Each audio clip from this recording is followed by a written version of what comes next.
తన ఎదపై రతనల్లా నిన్ను నిలిపే మొగుడొస్తాడు, నీ వగలే నగలంటూ గారాలే కురిపిస్తాడు.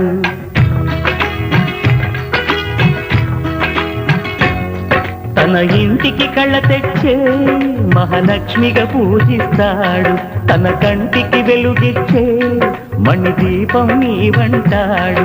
ఈ పుత్తడి బొమ్మ మెత్తని పాదం మోపిన ప్రతి చోట నిధి నిక్షేపాలు నిద్దురలేచి ఎదురొచ్చేనంట.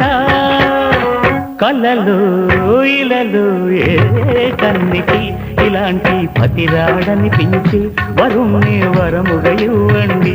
కనీ విని ఎరుగని వేడుకతో వివాహం జరిపించాలి.